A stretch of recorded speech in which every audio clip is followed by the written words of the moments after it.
Well,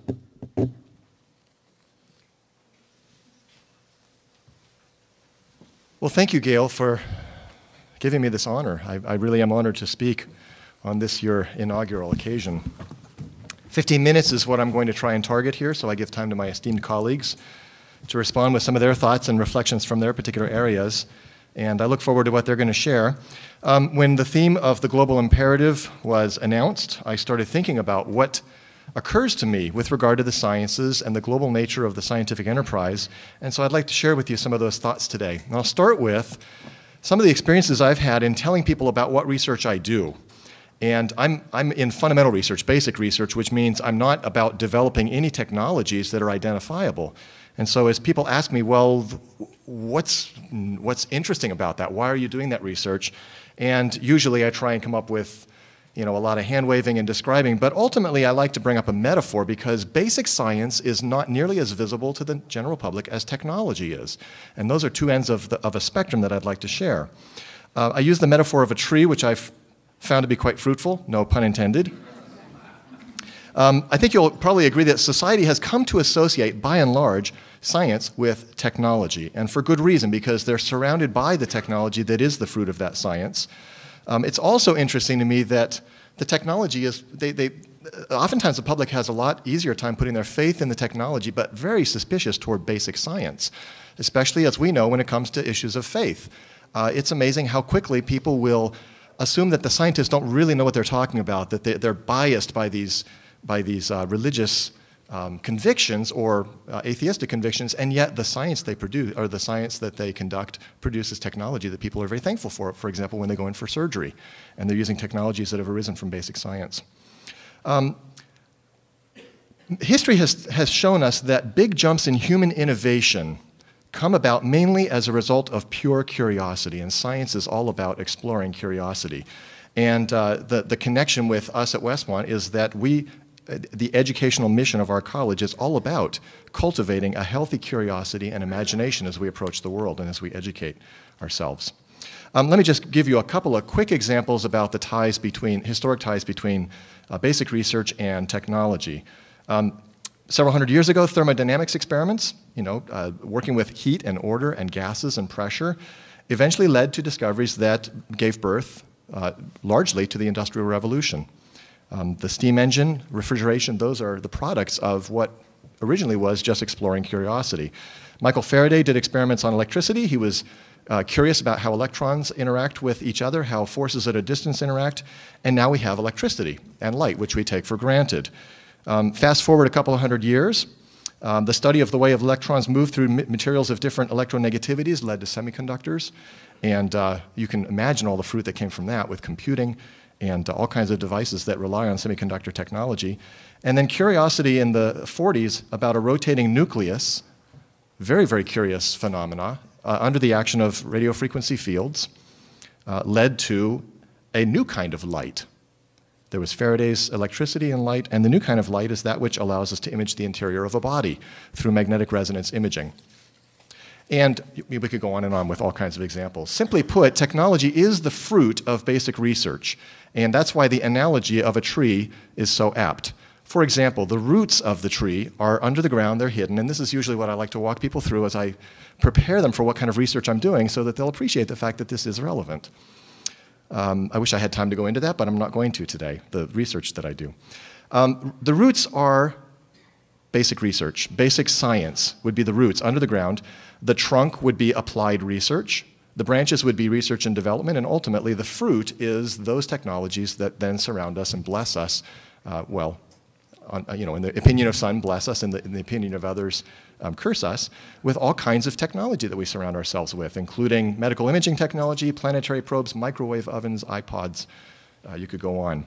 The roots are hidden under the ground, and basic research is not as visible to the general public.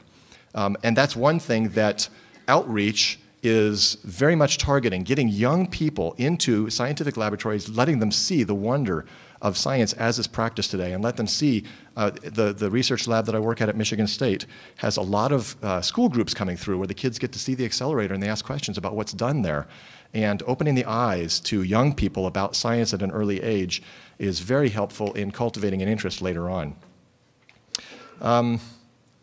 It is important to note, too, that technology is not what motivates scientists to do their work. It really is about the love of knowledge, the drive to discover, the curiosity that it's innate within us.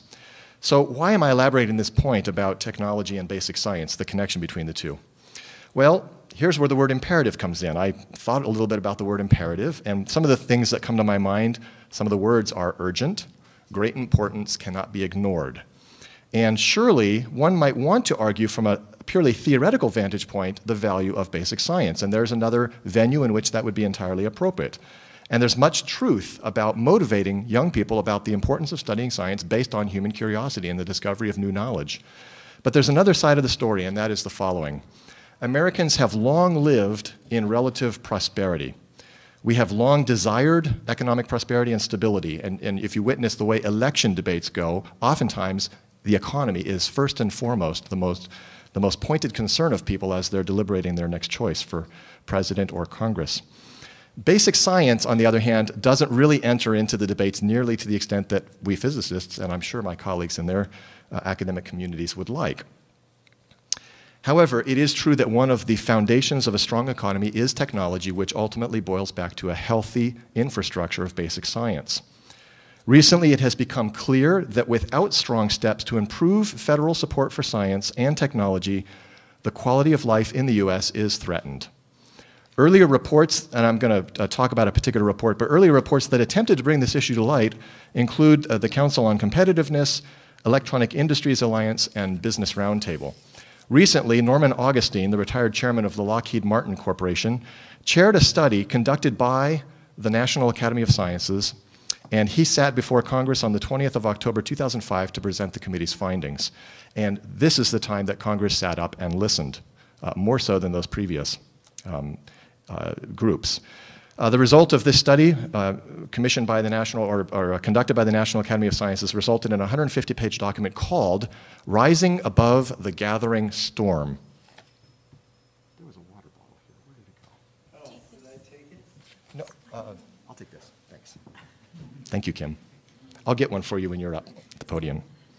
Rising Above the Gathering Storm. That's a rather alarming title. But there's important stress laid on the word rising above, and I'll say that in just a moment. The message that they wanted to convey is that the US is losing its competitive edge worldwide because of a lack of investment in education and research. Quote, "It is the unanimous view of our committee that America today faces a serious and intensifying challenge with regard to its future competitiveness and standard of living. Further, we appear to be on a losing path." Now consider with me some of the, what they call competitiveness indicators, or in another part of the report they refer to them as worrisome indicators. And by the way, the point here is not to disparage the global scene. The way other countries are rising in their scientific prowess and industrial base is something that we need to celebrate. It is good for everybody, for other nations to rise in their ability to compete with the US. However, we need to heed the signs today and think carefully about our role on the global scale as we move into the coming years. And hence, that's the reason for the title, Rising Above, this, keeping cognizant of what's going on and finding a way to continue making the US a helpful resource to the globe, but also to continue with the quality of life that we've come to know and love. Here are some of the indicators I'd like to read to you straight from the report. The United States today is a net importer of high technology products. Its trade balance in high technology manufactured goods shifted from a plus $54 billion in 1990 to a negative $50 billion in 2001.